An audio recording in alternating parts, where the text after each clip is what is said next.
On va démarrer par le... Alors, vous savez, le principe est le suivant, effectivement. Chaque atelier, un rapporteur va venir ici. Vous allez soutenir chaque rapporteur, hein, parce que tout le monde n'est pas toujours à l'aise avec ces questions, qui va venir présenter, chaque rapporteur va venir présenter le travail qui a été produit en synthèse. Voilà, et sera aussi là si vous avez quelques interrogations. Donc, on va démarrer par le premier thème, qui était effectivement les équipements de protection individuelle. De quoi parle-t-on? On accueille avec nous Emmanuel Favre, rapporteur du premier atelier. On l'applaudit, on l'encourage.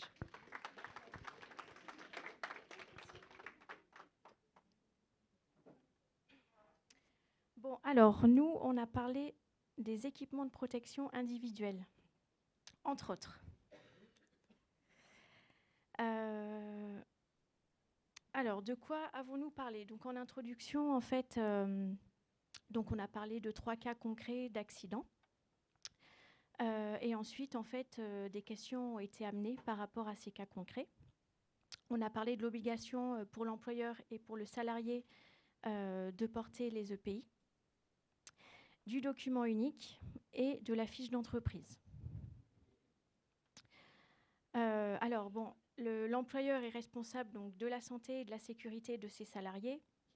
Donc, il va en fait devoir fournir les équipements de protection individuelle adaptés au poste de travail.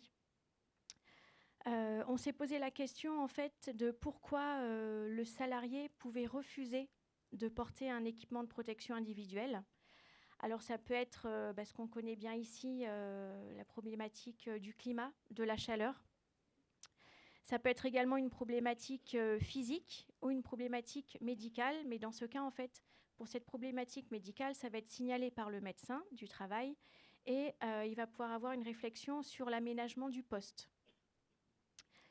On a parlé aussi des intérimaires, des équipements de protection et des intérimaires. Donc, ils ont une base d'équipements de protection individuelle. Et ensuite, lorsqu'ils interviennent dans les entreprises, l'entreprise, en fait, leur fournit les équipements de protection individuelle adaptés à leur poste de travail et aux risques auxquels ils sont soumis. En fonction, on a parlé brièvement des visites médicales, donc qu'elles doivent avoir lieu à chaque nouveau risque auquel l'intérimaire peut être exposé. On a cité quelques exemples, comme par exemple les lunettes de protection et des personnes en fait qui portent des lunettes de vue. Donc, voir ce qu'on peut faire. Donc, soit les lunettes de protection peuvent être adaptées à la vue du salarié. Si ce n'est pas possible, s'il n'y a pas de prestataire ici en Guyane, par exemple, ça peut être soit mettre des surlunettes sur nos lunettes de vue ou une visière.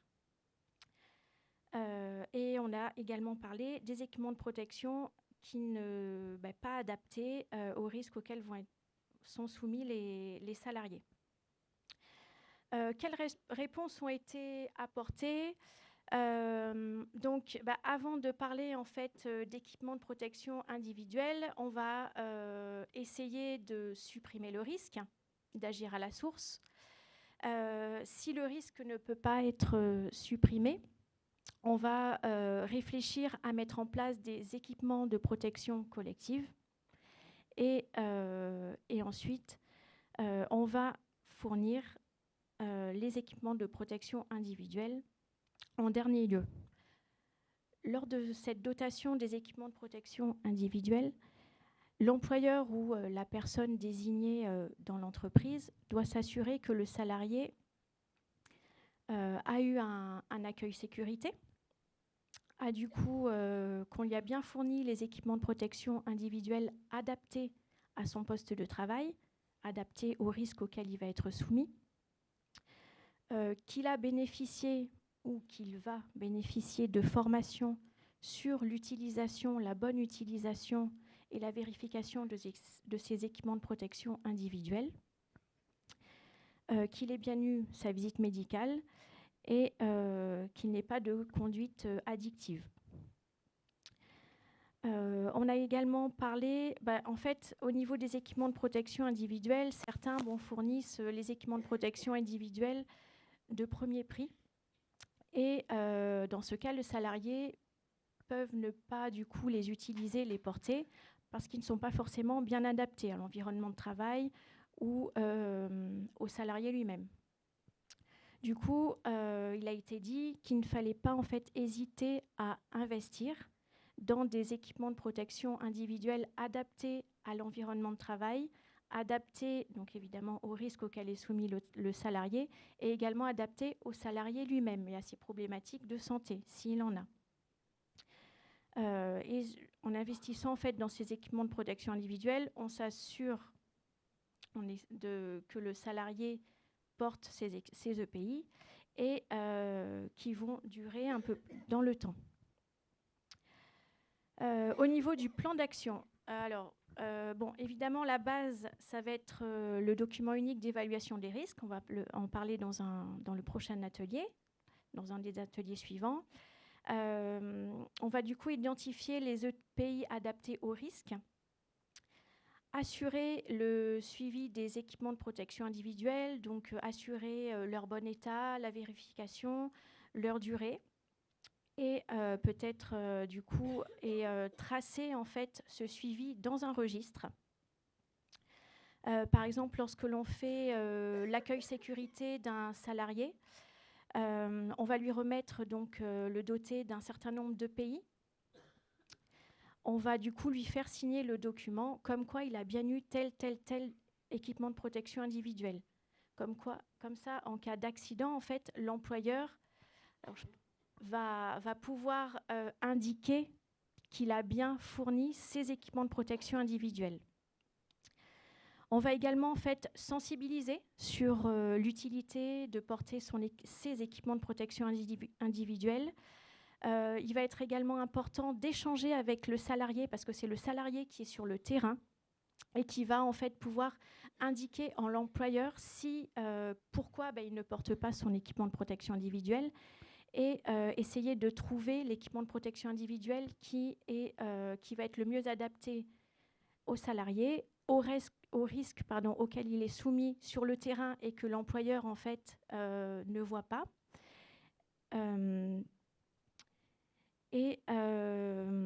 Voilà. Et on s'est dit en fait pour essayer, parce qu'on sait que c'est compliqué souvent de faire porter les équipements de protection individuelle aux salariés. Du coup, peut-être en les sensibilisant, lui montrer des images ou des vidéos chocs qui va du coup lui dire « Ah oui, non, là, c'est pas possible, il faut que je porte mon équipement de protection individuelle » pour avoir vraiment un impact et pour qu'il le porte et qu'il se protège. Aussi, sensibiliser l'employeur pour qu'il ait du coup conscience, il y a une faute d'orthographe, conscience de sa responsabilité pénale pour le non-port des équipements de protection individuelle de son salarié, de ses salariés. Voilà, s'il y a des questions, c'était une restitution un peu brève, mais on a parlé en fait vraiment de tout autre sujet, des EPI un petit peu, mais aussi beaucoup d'autres sujets. Donc voilà, si vous avez des questions, n'hésitez pas.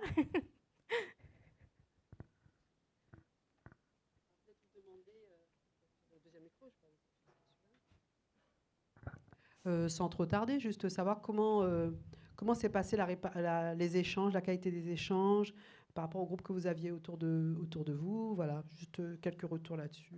On a eu un bon échange, je trouve. C'est vrai que ces tables rondes, alors on a certes parlé donc, de l'atelier pour lequel les personnes s'étaient inscrites, mais on a aussi parlé, entre autres, des visites médicales, d'autres sujets sur la prévention.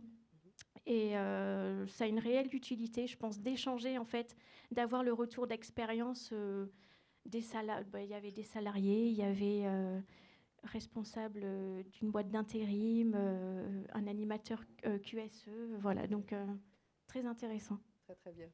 Écoutez, c'était le but aussi, au-delà de la synthèse que vous nous restituez, c'était aussi de créer du lien, de créer de l'échange sur ces thématiques et de vous faire passer à une autre phase par rapport à ce qu'on a vu ce matin, passer un temps plus concret sur des réalités vécues au quotidien. Merci de vos apports, merci de cette intervention, merci pour ce premier rapport, merci de travail de groupe. On l'applaudit. On applaudit le premier groupe. Très bien, ben, nous allons poursuivre avec la restitution du deuxième groupe qui était axé sur la prévention primaire des RPS. On accueille Michael Malfleury, psychologue du travail. Voilà, on l'applaudit, on l'accueille.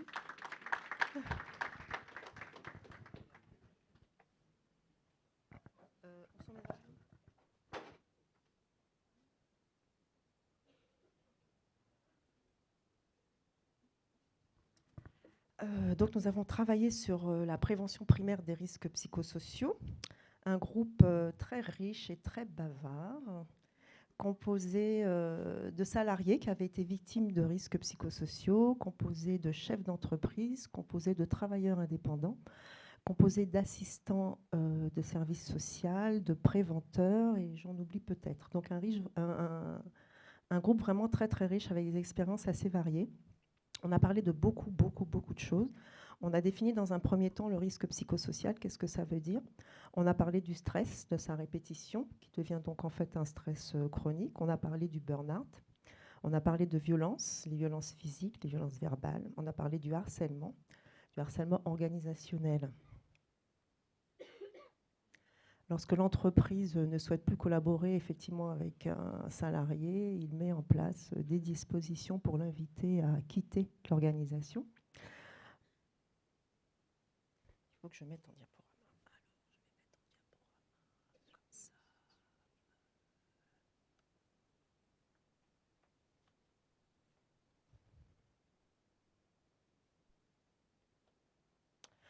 On a parlé donc du harcèlement. On a dit qu'en Guyane, on observait que le harcèlement était surtout le fait des femmes qui se mettaient en position harcelante. C'est ce que la DG Copop, la DIECT, Madame Racon, nous a permis de comprendre effectivement que la plupart des signalements des victimes sont effectivement harcelées par des personnels collaborateurs féminins. On a parlé du contrat de travail qui parfois, lorsqu'il est très flou, peut être aussi une source de RPS parce qu'il y a un dépassement de tâches. Dans les tâches attribuées, effectivement, vous avez été embauché pour un certain nombre de tâches et au fur et à mesure, on ajoute. Madame Racon nous a expliqué que la liste n'était pas exhaustive. Henri, pardon, mille excuses, Madame Henri. Donc cette liste, elle n'est pas exhaustive. Elle doit rester effectivement dans le domaine des compétences et elle doit être négociée avec une compensation financière. D'accord ? Donc je vous le dis à titre préventif, n'acceptez pas un certain nombre de tâches sans poser la question de la rétribution financière. On a parlé du manque de reconnaissance. Effectivement, lorsqu'on s'investit beaucoup dans l'organisation, on fait, et parfois on attend de la reconnaissance de l'employeur qui n'arrive pas. Donc ça aussi, c'est une source de RPS. On a parlé de tous les symptômes qui étaient associés à la souffrance au travail. On a évoqué aussi la difficulté pour le collaborateur de dire que c'est difficile. À quel moment je peux dire que la charge de travail est trop lourde? À qui je peux le dire? Ça, c'est pas évident de pouvoir avoir un espace pour pouvoir parler de ces difficultés. Et les employeurs nous ont exprimé aussi leurs difficultés pour pouvoir mesurer un petit peu le ressenti des collaborateurs. C'est pas évident de savoir que la personne est en souffrance, pour certains. Qu'est-ce qu'on a traité? Alors, on a parlé donc de la prévention primaire. On s'était dit que ça concernait tous les acteurs de la prévention de l'entreprise, aussi bien les collaborateurs que les managers. Un dirigeant, il n'est pas tout seul dans l'organisation, d'accord? Effectivement, il prend des décisions, mais il y a aussi d'autres acteurs qui peuvent avoir un rôle important à jouer et il faut qu'ils se saisissent de ce rôle. Parfois, il y a une bonne organisation. Il y a un employeur qui nous a dit qu'il travaillait aussi avec une charte de travail, une charte de qualité de vie au travail, mais que chacun aussi devait faire face à sa propre responsabilité par rapport à son employeur, par rapport à ses collègues, par rapport au travail. On s'est posé la question, donc je reviens sur la reconnaissance des signes de souffrance au travail. On s'est interrogé, parfois on a des collaborateurs qui sont absents une fois, 2 fois, 3 fois, et on ne sait pas si on peut leur poser la question. Pourquoi tu as été malade? Donc des employeurs se demandent s'ils peuvent effectivement aborder cette question et dans quel cadre est-ce qu'ils peuvent le faire. On a parlé de la souffrance des chefs de très très petites entreprises aussi. Voilà. On a parlé de beaucoup de choses. Les réponses. on a évoqué le fait d'avoir besoin d'outils, parce qu'effectivement, les employeurs, on leur parle de prévention, il faut prévenir. Ils ont bien compris qu'ils avaient un rôle pénal dans cette responsabilité de bien-être au travail, de santé au travail, mais ils sont en fait démunis. En fait, ils ne savent pas du tout comment faire, ils ne savent pas du tout quels sont les outils, ils ne savent pas du tout vers qui se tourner. On a parlé de la RACT comme institution qui pouvait effectivement venir accompagner les employeurs sur cette histoire de conditions de travail. On a parlé au niveau de l'organisation dans le côté systémique. Et pour l'organisation, ce n'est pas évident parce que parfois on leur dit, c'est une injonction d'améliorer les conditions de travail et parfois ils se demandent, oui, mais par quoi je commence? De quoi on parle? Qu'est-ce qui ne va pas? C'est la charge, c'est le rythme, de quoi on parle précisément? Donc ils se retrouvent vraiment face à eux-mêmes et vraiment démunis. Hein, on a bien ressenti ça, avec une difficulté à identifier vraiment les facteurs de risque et puis agir sur quoi. On a parlé d'ingénierie, de l'organisation. Il faut savoir comprendre l'organisation. Il y a des métiers, hein, il y a des psychologues du travail, mais il y a aussi des métiers de psychologie du travail en organisation. L'organisation, c'est une entité en elle-même. Et parfois, il faut pouvoir bien identifier tous les facteurs. Les situations ne sont pas toujours très, très claires. Il y a toujours plusieurs facteurs qui font que la situation peut devenir un risque pour un collaborateur. Un plan d'action. On propose d'amplifier l'information pour tous. Une formation RPS obligatoire pour tous les acteurs, donc les collaborateurs, les managers, les dirigeants, donc de l'entreprise et des organisations. On propose aussi des bilans, vivre son travail, un bilan entre le collaborateur et son manager versus manager-collaborateur. Comment tu vis le travail, comment est-ce que tu as vécu la charge, comment est-ce que tu as vécu notre relation pendant cette année. Un espace pour pouvoir discuter du travail dans l'organisation. On s'oriente une nouvelle fois vers le DURP et être accompagné sur la partie RPS, parce qu'effectivement, les risques psychosociaux font partie des risques professionnels et très souvent, l'employeur ne sait pas du tout comment rattacher ce risque au DURP. On a parlé d'une mise en réseau pour les acteurs pour pouvoir changer sur les situations, parce qu'effectivement, les personnes qui sont en charge des RPS se retrouvent un peu seules dans ce qu'elles vivent et elles auraient souhaité pouvoir partager, se mettre en réseau pour pouvoir échanger un petit peu ce qu'on a fait cet après-midi, c'est l'exercice, pour pouvoir échanger un petit peu sur leur situation et construire aussi peut-être des solutions ensemble sur la question de la prévention. Une saisine des organisations des RPS, de la direction du travail et des CISTC. Et on a parlé aussi de la formation pour les membres, alors pardon, c'est un mot anglais, member, du CSE. Voilà, entre autres. Applaudissez-moi. Alors pareil, déjà, est-ce que vous avez des réactions, des compléments, des observations par rapport à ce deuxième atelier, à leur production?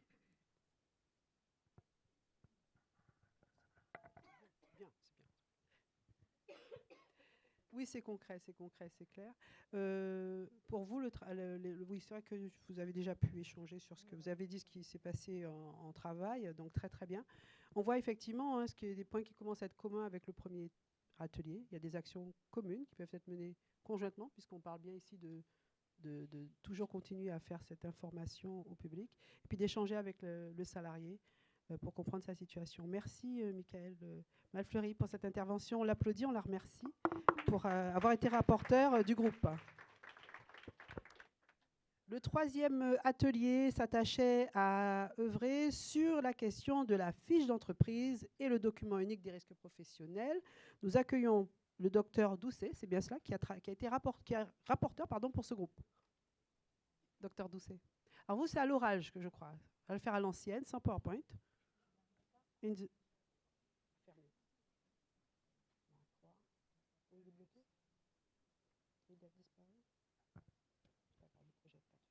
Je vais vous passer un micro. Tenez. Merci, madame. Bien, bonjour, je suis le docteur Doucet du CISTC, un médecin collaborateur. Voilà, donc nous avons abordé le sujet du DURP, le document unique qui doit être mis en place par les entreprises. Je vérifie qu'il est bien allumé. Oui, il est bien allumé. Ah, faut que je parle plus près. Oui. Donc, en fait, bien sûr, donc, je suis le docteur Doucet du CISTC en tant que médecin collaborateur. Nous avons évoqué donc le cas du DUERP, hein, le document unique qui fait référence aux risques et à la prévention des risques dans les entreprises. Alors, bon, plusieurs sujets ont été abordés. C'était plutôt une discussion un peu à bâton rompu. Alors, nous avons évalué les risques possiblement dans l'entreprise qui peuvent être mis à jour par un prestataire de service. La forme et le contenu sont indifférents. Ils dépendent du chef d'entreprise, en vérité, puis des salariés du CSE, enfin de tous ceux qui participent à la mise en œuvre du DUERP. Donc, il n'y a pas de forme précise. Il y a des exemples qui sont mis sur Internet, mais il y a une liberté qui est quand même assez étendue pour que l'entreprise fasse son propre DUERP sans avoir un modèle, disons, c'est un modèle libre, en fait. Bon, le DUERP a été mis en place parce que le Code de travail oblige à la sécurité de chef d'entreprise. Et donc, le Code du travail a défini la nécessité de faire une évaluation de la totalité des risques dans une entreprise. Ils doivent être mis sous la forme du DUERP. Donc, la responsabilité de l'employeur est toujours en cause, hein, bien sûr. Le DUERP définit les actions de prévention, les évaluations de tous les risques. Le DUERP doit être mis en place à partir du premier salarié dans l'entreprise. Le manquement au DUERP est puni d'une amende de 1 500 € s'il y a une omission ou une non-réalisation du document. Alors, aucune forme n'est obligée. Les modèles sont préconçus. Enfin, vous pouvez trouver plusieurs modèles sur Internet, en fait. Le support papier a été abandonné au profit du support numérique depuis 1 an pour une raison de traçabilité. Donc qui oblige à passer au support numérique. Le contenu, c'est l'inventaire des risques par unité de travail, par filiale et par établissement. Alors peut-être qu'il convient de hiérarchiser les risques quand même. Hein. Vous mettez d'abord en tête les risques principaux. Bon, vous pouvez inclure tous les risques possibles, accidents de vaisseaux spatiaux, ovnis, le risque d'être attaqué par un homme sandwich qui chevauche un diplodocus, et peut-être à ne pas mettre en tête de gondole quand même. Bon, vous pouvez le faire figurer, c'est complètement libre, mais plutôt à la fin quand même. Je vois que ça vous fait rire, c'est une faculté que j'ai pas, j'ai jamais ri de ma vie. Hein. Mais bon, c'est comme ça, on est comme on est. Je continue, pardon, oui. Alors, oui, dans le DUERP, on met les conditions d'exposition à ces risques. Hein. L'évolution du DUERP doit suivre l'évolution de l'entreprise, naturellement. Bien sûr, parce qu'il y a une redimension de l'entreprise au cours du temps. Il y a l'arrivée de nouveaux personnels, le départ d'autres, bien sûr. Et puis aussi la modernisation du matériel qui contribue souvent à améliorer la sécurité dans l'entreprise. Donc voilà, ça a été évoqué. Bon, le DUERP peut être réalisé avec l'intervention du CSE, des délégués du personnel, des salariés eux-mêmes hein, qui peuvent participer effectivement à son élaboration. Ça, c'est important quand même. Hein. La mise à jour se fait annuellement, sauf pour les toutes petites entreprises où là, quand même, il y a des délais plus importants. Je ne connais pas trop d'ailleurs, en fait, le délai, mais bon, je ne sais pas si quelqu'un a une idée, parce que pour les toutes petites ou des ouvriers, je ne pense pas qu'une remise à jour annuelle soit nécessaire, mais enfin, il y a des exceptions, on va dire. La mise à jour peut se faire aussi à l'occasion d'un accident du travail. Donc, en cas d'accident du travail, le DUERP doit être revu et réaménagé, bien sûr. Hein. Et il doit pouvoir être consulté par les travailleurs eux-mêmes, par le CSE, le médecin du travail. Il doit être donc mis en libre accès par Internet, par exemple, hein, pour pouvoir consulter s'il n'y a pas de version papier. Parce que bon, une version numérique est obligatoire maintenant, mais vous pouvez aussi, en vérité, en faire une version papier qui est peut-être plus facile à lire pour certains. La CGSS, Inspection du travail, et les radioprotectionnistes, s'il y a un risque radiologique dans l'entreprise, ils doivent être mis à la disposition de ces personnes également. Alors, il y a quelques remarques qui ont été faites. C'est la lourdeur de la conception. Bon, c'est vrai qu'il y a des modèles qui sont exposés sur Internet, comme le système Aurea, mais quelqu'un a fait remarquer que si on s'appuie sur ce modèle, on finit avec un DUERP qui fait la taille d'un dictionnaire. Donc, ce n'est pas très commode, effectivement, à consulter. Alors, il y a peut-être des versions plus allégées.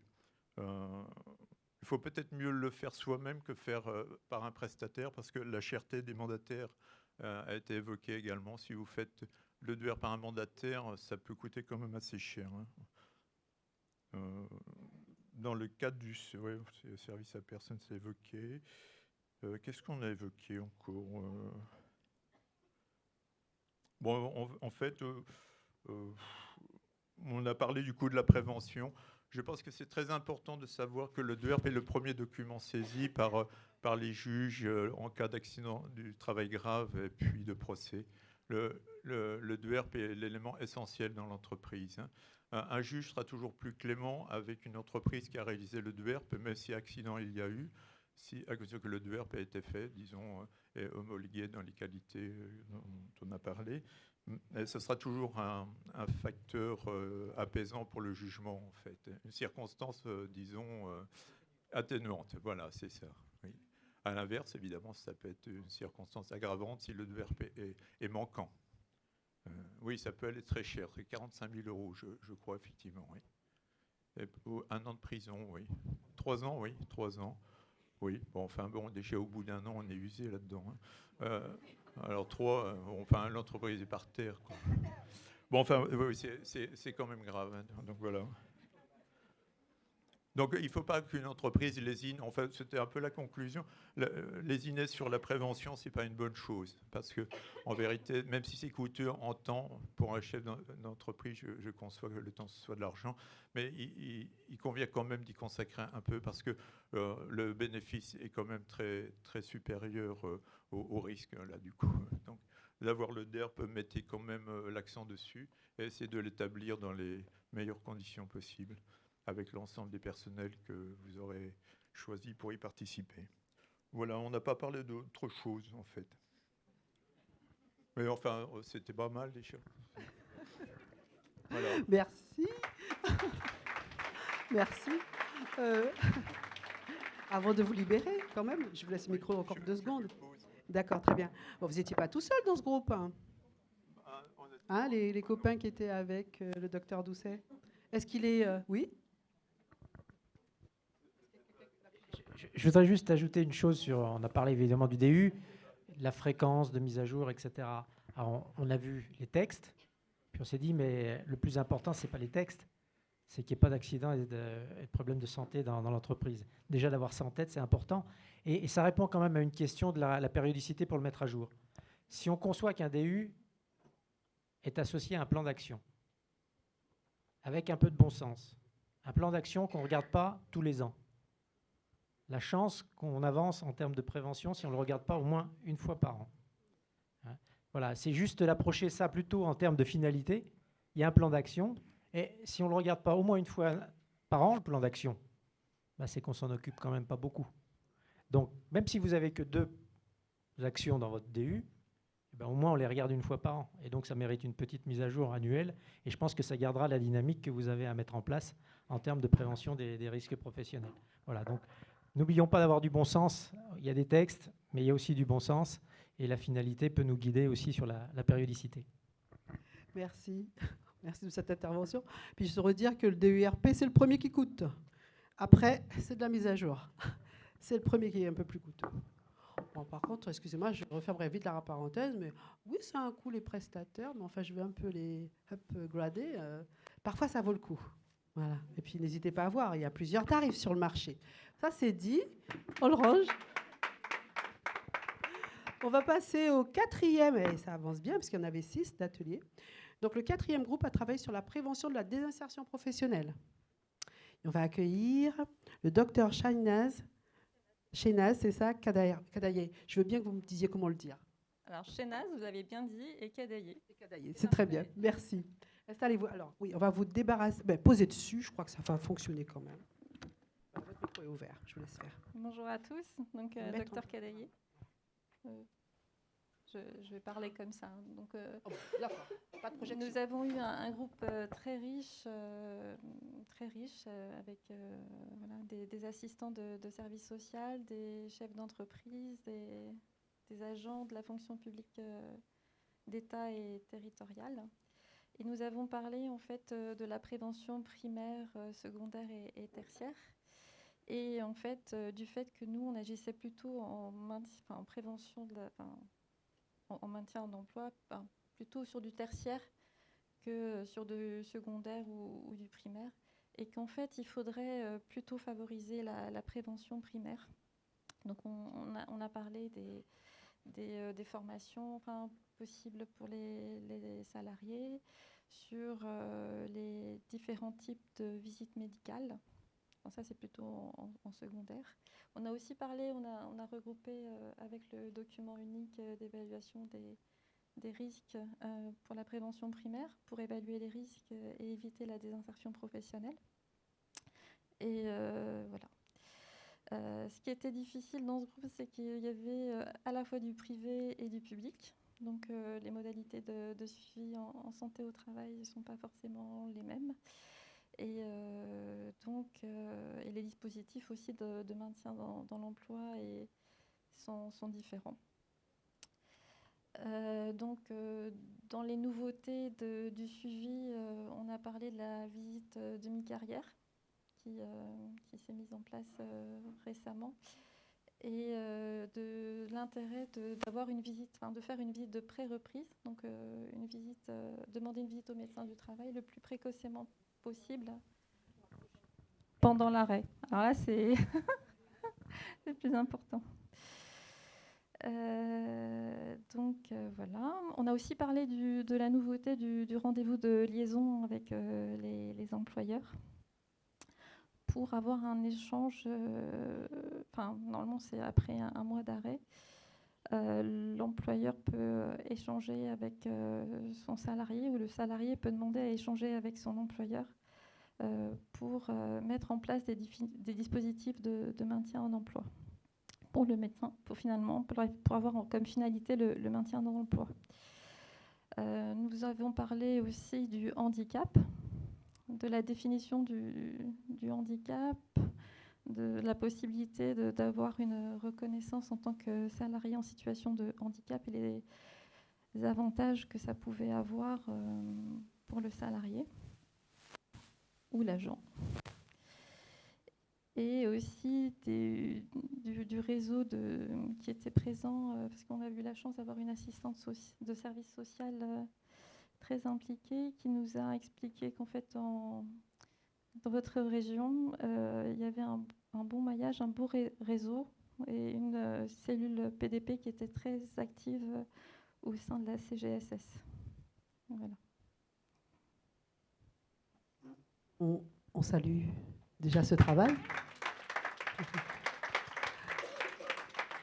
Donc on a bien compris que vous aviez la gageure de pouvoir faire le pont entre des situations de travail d'agents publics et des situations du secteur privé, effectivement, de se rendre compte Mais on voit bien que la tendance quand même va être d'être capable d'être sur ces deux fronts pour vous, Oui, notamment professionnel d'accompagnement. Comment vous l'avez vécu? Parce que vous êtes du coup professionnel d'accompagnement, vous êtes docteur, et comment vous avez vécu justement ce retour public-privé? Comment vous-même vous le ressentez, vous le vivez dans l'accompagnement futur que vous aurez ou actuel, si vous avez déjà des personnes que vous suivez qui sont tantôt publiques ou privées? En fait, on a l'habitude de suivre à la fois la fonction publique et le privé. Mais c'est vrai que dans la fonction publique, on est moins décisionnaire parce qu'en fait, notre rôle, c'est d'adapter un poste à un état de santé. Donc, c'est pas nous qui décidons des aptitudes, inaptitudes. Voilà, nous, on est juste dans le maintien du salarié en fonction de son état de santé. Voilà. Y a-t-il des réactions par rapport à ce travail, des questions complémentaires Ça vous a plu? Très bien. Merci. Merci, on vous salue, merci. Nous allons passer au rapport du 5e groupe, du 5e atelier, dont le sujet était les fameux TMS, les troubles musculo-squelettiques. On accueille le docteur Corinne Sifflet pour aborder cette question.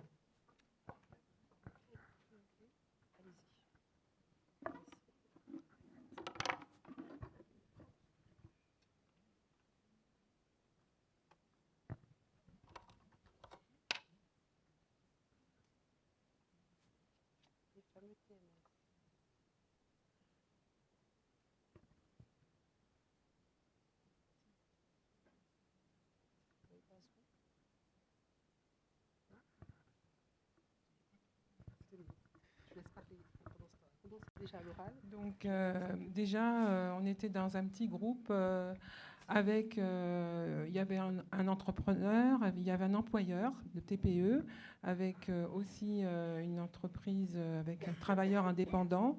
Il y avait des responsables ressources humaines et des responsables aussi de prévention du secteur privé, fonction publique territoriale. Et il y avait aussi 2 salariés du secteur, on va dire, privé, mais aussi agents publics de la fonction publique territoriale détachés de cette fonction pour une entreprise privée. Donc on a parlé déjà de ce que signifie TMS, le mot TMS.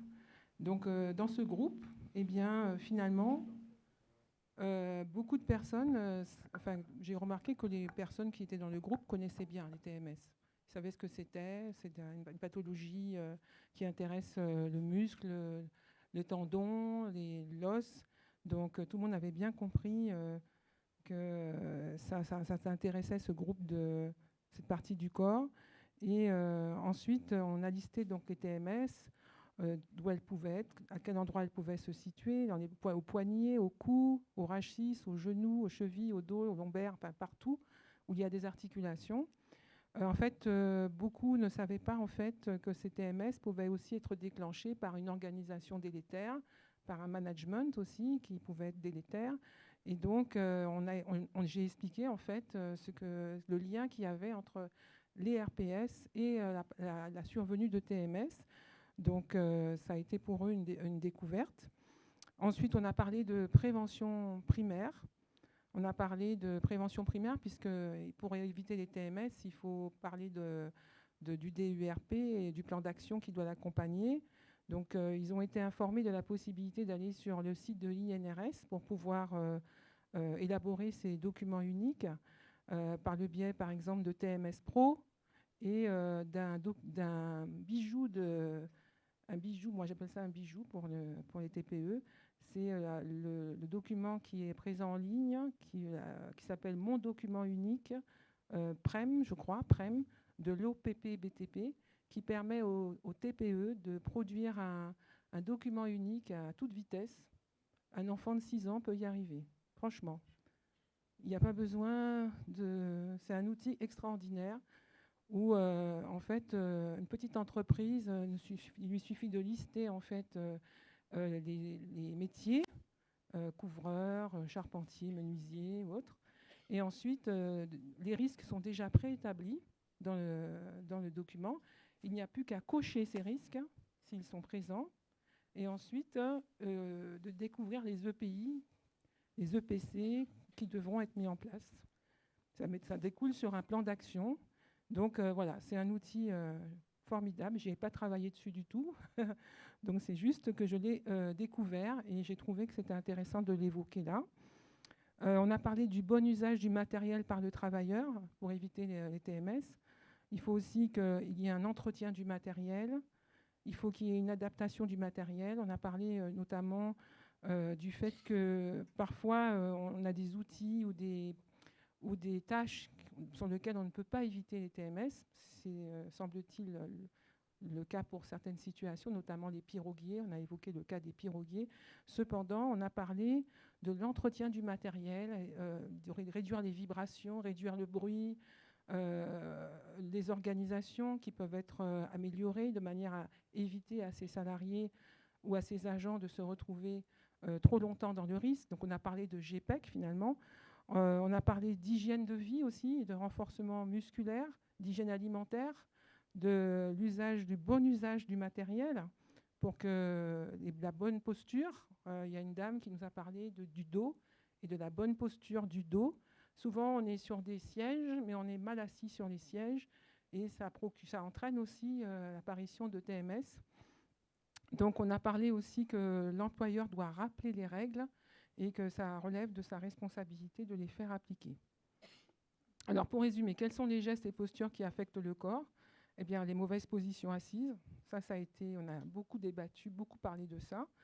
Les gestes répétitifs, les rotations, le port de tête, c'est-à-dire le fait d'être dans une posture tronc fléchi ou bien fléchi, le port de tête fléchi en avant ou en arrière. extension ou flexion, posture prolongée aussi, les mauvais ports de charge, et bien sûr l'organisation du travail et le management qui doit être optimal en fait pour que ces salariés soumis à certains gestes et postures bien, puissent travailler dans de bonnes conditions. Alors, comment évaluer la pénibilité au travail avant que les dommages soient irréversibles? Il faut avouer qu'on a beaucoup débattu, beaucoup parlé de plein de choses, et cette partie-là a été un petit peu, on va dire, un petit peu bâclée. Alors, on a parlé des arrêts de travail. Les arrêts de travail, ben, on est quand même au bout de course. Hein, quand les salariés commencent à avoir des arrêts de travail, c'est que les TMS sont présents et en plus ne sont pas forcément irréversibles. Par la communication aussi. On a parlé de la communication par rapport à, justement au fait que le salarié doit expliquer ce qui le gêne dans le travail. La fréquence du geste aussi, hein, on a parlé de la durée aussi du geste. Et j'ai évoqué le fait que la pénibilité fait partie des obligations, l'évaluation de la pénibilité fait partie des obligations réglementaires.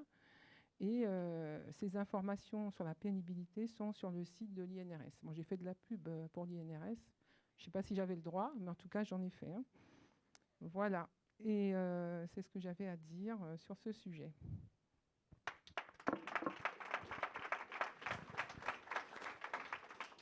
Donc vous, sur votre... Merci, Dr Sifflet. Sur votre table, il y avait quel type de profil qui vous ont entouré?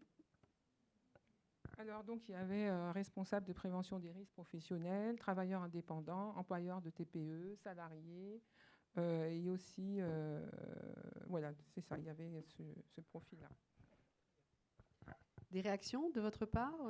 Une question complémentaire? Une information complémentaire? Très bien. Merci. Merci à vous. Je laisse récupérer votre clé. On vous raccompagne avec quelques applaudissements.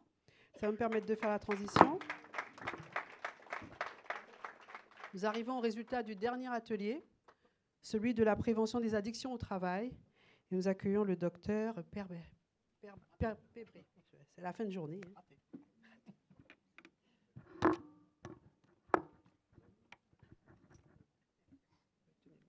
Je crois qu'il est ouvert.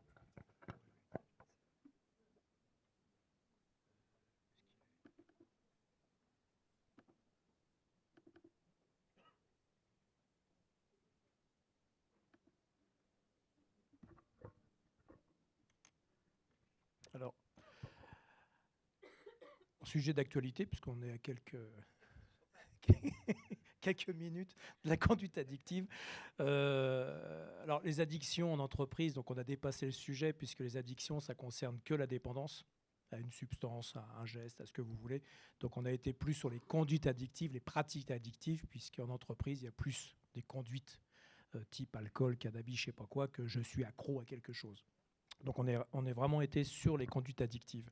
Dans la salle, nous étions 12 autour de la salle et nous avions essentiellement soit des dirigeants, de l'ARH, du délégué syndical, donc plutôt axés sur des gens qui ont la responsabilité de l'entreprise et donc d'éviter au mieux des problématiques comme accident de travail, par exemple, liés à une conduite addictive.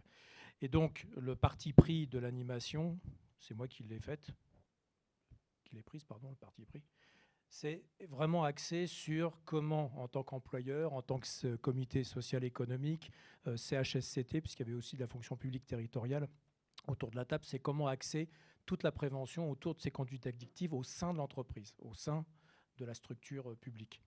Je ne vais pas vous lire en détail, mais en résumé, c'est globalement l'intégralité des règlements intérieurs ne sont pas au rendez-vous. Dans le chapitre hygiène, sécurité des règlements intérieurs, manque beaucoup de choses qui fait que l'employeur se retrouve très démuni face à quelqu'un qui malheureusement est sous l'emprise d'une substance. Alcool, cannabis, crack, ce que vous voulez. Que fais-je? Alors certes, appeler les pompiers s'il y a des soucis, etc., très bien, mais ça ne résout pas le problème. Et donc pour éviter au maximum qu'en amont, on se retrouve effectivement avec cette problématique, le plus simple, c'est d'avoir quelque chose de carré, règlement intérieur, mais qu'est-ce qui se passe aussi dans le document unique? Former bien entendu les équipes et surtout impliquer les élus du personnel pour pouvoir construire tout ça. Alors ça demande des mois et des mois, c'est ce que j'expliquais, mais au moins, vous pouvez arriver à un résultat pour réduire fortement ces risques de consommation divers et variés. Alors le souci, c'est que qu'est-ce qui se passe au sein de l'entreprise? J'arrive pas à passer les... Si, ça y est. C'est qu'est-ce qui se passe au sein de l'entreprise. Or, pour pouvoir réduire les risques de consommation, vous imaginez bien qu'il faut savoir si dans l'entreprise, vous avez des facteurs déterminant ces consommations. Or, il se trouve que pour les conduites addictives, il y en a 6. Si on ne maîtrise pas ces facteurs, si on ne les analyse pas avec les élus, avec la direction, l'ARH, etc., comment voulez-vous construire votre document unique sur le risque de conduite addictive?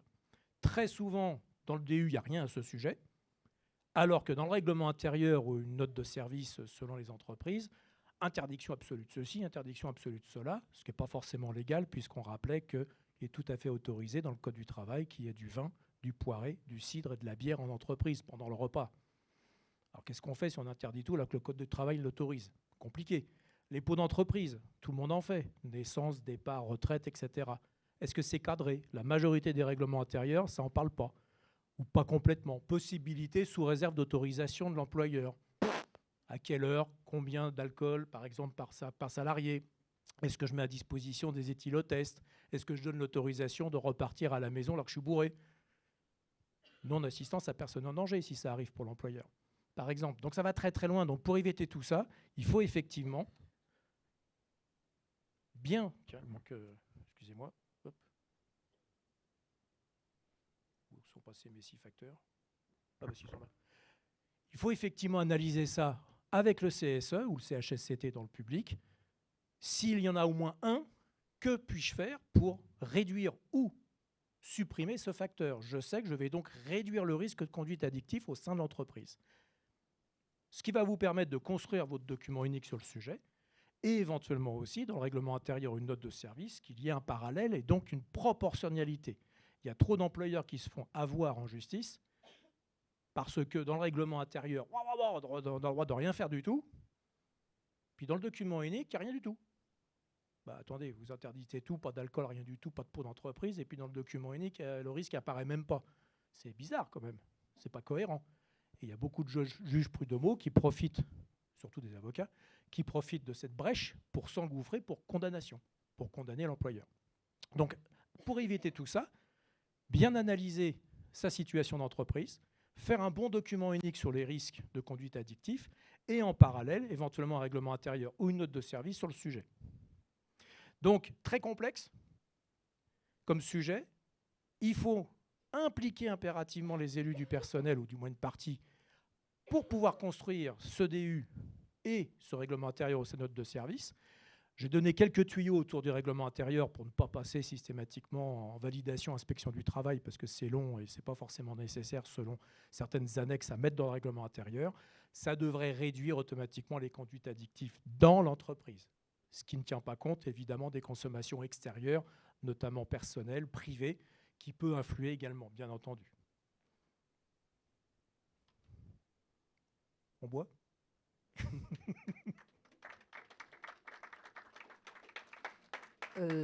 Il s'agit bien de taquinerie.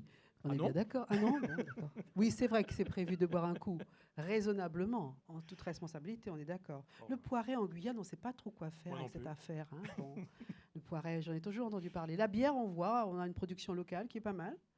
Le vin, bon, on s'est habitué à l'idée, mais le poiré, il faut qu'on règle cette affaire en Guyane. Hein? Pensez au rhum. Il y a quelques boissons aromatisées en Guyane qui ont été faites. Je pense que les employeurs, ça serait pas mal de tester de temps en temps des productions locales qui associent des fruits et puis quelques alcools doux. Hein. Donc, le type liqueur local, ça serait pas mal pour favoriser cela. Non, mais j'insiste parce que très vite arrivent d'autres boissons et je suis assez d'accord sur le fait culturel, qui est assez fréquent. Ça confirme? Oui. Il faut goûter. Oui, on va goûter, on va goûter. Y a-t-il des réactions par rapport à ce sujet des addictions? On a focalisé sur l'alcool, mais on a bien compris que les addictions est une préoccupation bien plus large que les questions d'alcool. Le tabac en fait encore partie. Oui, mais ça n'a pas de conséquences. C'est-à-dire qu'il faut bien comprendre que le tabac, j'en ai absolument pas parlé, parce que déjà, c'est interdit de toute façon en entreprise, mais, sauf dans des locaux très particuliers, mais le tabac n'a pas d'action psychoactive. D'accord, très bien. La nicotine, c'est pas ça qui va vous faire délirer en état d'ébriété, d'être complètement shooté, etc. Donc le tabac, c'est pas un problème à ce niveau-là. Très bien. Ça n'a pas d'impact chez un poids lourd, par exemple, ou un cariste. Donc ça, on s'en fiche, entre guillemets. D'accord, on est resté sur ce qui peut avoir un impact, ou autre chose. Oui. Un impact sur votre attention, sur les choses comme ça. Très bien. Des réactions? Superbe. On a un grand nombre d'actions, merci. On salue le travail fait Ils sont sur impatients les de picoler. addictions. Hein. Ça vient, ça vient, ça vient. On va déjà aussi se dire au revoir quand même. Merci beaucoup. Monsieur le Président, approchez-vous, le temps de la conclusion approche. Alors, on vous le redit, on vous l'a peut-être dit, peut-être que ne l'a pas dit, ce travail va faire l'objet d'une synthèse que vous aurez dans quelques jours. Un document va reprendre ces éléments de production quand même, un peu organisés pour que vous ayez cette restitution. Et puis pour ceux qui n'ont pas participé, de pouvoir avoir un support qui renvoie à ce qui a été fait à l'occasion de ce premier colloque, ce 1er décembre. Cher Président, comment vous sentez-vous?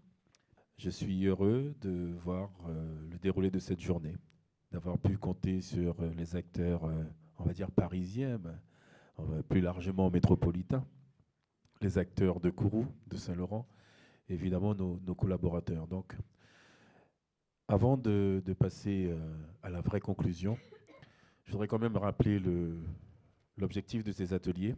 Et au vu de ce que j'ai pu entrevoir, il a été largement atteint. Ça veut dire qu'il en faut d'autres. Il faut qu'on en parle, il faut qu'on discute. Et on a parlé des risques, on parle de prévention, mais il faut déjà les comprendre et les identifier. Et je crois que 2023 va être l'occasion d'être efficace, de mettre en action tout ce qui est nécessaire pour travailler. Les centres de santé seuls ne pourront pas le faire. Donc j'invite tous les partenaires à se faire connaître, à présenter leur catalogue de services. Nous, on les accompagnera de toute façon parce qu'on y a intérêt. On ne peut pas tout faire. Par contre, on apportera une expertise. Et vous l'avez bien compris, on n'est plus seul. C'est surtout ce sentiment que j'ai aujourd'hui, celui de ne plus être seul. Ne plus être seul à courir et à vouloir aller partout pour réussir. On a de vrais projets communs avec des missions communes et pourtant avec des experts différents dans plusieurs secteurs. Donc, merci. Et puis, si tu me le permets, je sais pas si on a vraiment fini? Non, mais je permets tout, vous êtes le président. Je voudrais remercier Béatrice. Je commence par elle parce que vous avez vu son état. Pardon de dire ça, mais je l'ai eu en début de mois. Elle m'a dit, bon David, gros problème. D'ailleurs, c'est un SMS qu'elle m'a fait. J'ai un gros problème, je t'expliquerai. On ne peut pas maintenir la Confco. Je sais pas, j'ai dit, qu'est-ce qui s'est passé? Et après, j'ai vu. Et quand je l'ai vu arriver comme ça, je lui ai dit, nom de Dieu. Non, c'est vraiment ce que je me suis dit parce qu'il faut vouloir. Et elle a été là, elle a joué le jeu. Vin, c'est Martial qui m'avait donné son numéro. Donc, bon, tout ça, ça me parle, ça me touche. Et maintenant, il y a une délégation de 13 personnes qui vient aujourd'hui. Et au-delà de simplement prendre l'avion, on su venir les valises bien pleines. Nos têtes aujourd'hui sont pleines. On est content, on est motivé. Et moi, je suis un président heureux de voir toutes les équipes qui sont là, avec les yeux qui brillent, plein de projets. Et on en avait besoin. On avait besoin d'une bonne vision. On avait besoin de pouvoir redorer les services des centres de santé, parce que c'est essentiel. C'est essentiel, surtout qu'on ne comprend pas toujours tout, il faut le dire. Donc, il va falloir qu'on travaille, il va falloir qu'on mette en place des réunions plus régulières. Il va falloir que nos médecins soient plus près de nos entreprises. Il va falloir que nos infirmières soient encore plus agréables, mais elles le sont. Je ne sais plus où elles sont là. Elles le sont, elles jouent le jeu.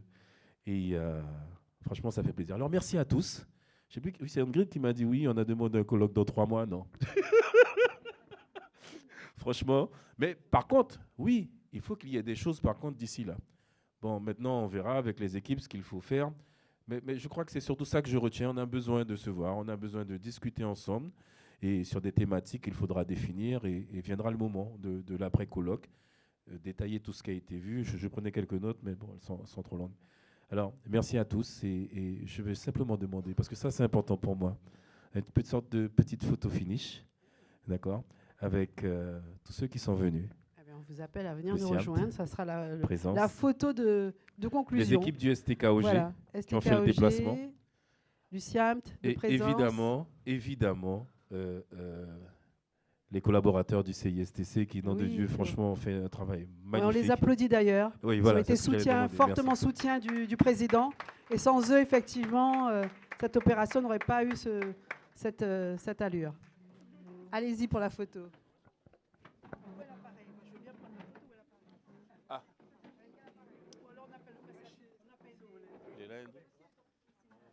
Il a peut-être été dans la salle à côté. Ah, je pensais pas qu'il y avait tout ça. Hein. Va falloir peut-être retirer la chaise. Oui, excusez-moi, juste 2 secondes. Comme David l'a expliqué, le SIAMT donc, a été invité les bras ouverts par David et ses équipes. Nous sommes très touchés, en tous les cas, pour avoir l'accueil de tout le monde. Et c'est vrai que je suis arrivée une semaine plus tôt et je voulais vraiment sincèrement remercier l'ensemble des équipes du CISTC. Voilà, par déjà leur accueil extrêmement chaleureux, leur sourire, parce que franchement, d'être accueillis de cette manière-là, c'est extraordinaire. Et le travail qu'elles font au quotidien, chaque jour, je les ai vus faire, et l'intérêt qu'elles portent effectivement aux salariés, aux entreprises, aux autres, de manière extrêmement humaine. Donc voilà, un grand merci. Je pense que c'est elles qu'il faut applaudir, ou eux en premier. Voilà. Nous sommes encore filmés, donc avant la photo où on va devoir se serrer, je voudrais quand même remercier tous nos adhérents. Ils sont quand même là, nos clients, c'est ça. Et c'est important. Donc j'espère maintenant qu'il y en aura plus, qu'après tout ça, on aura vu l'intérêt de mettre en avant la prévention, de mieux travailler sur la prévention. Primaire, secondaire, tertiaire, on aura le temps d'en parler. Merci à tous. Et j'ai fini de parler.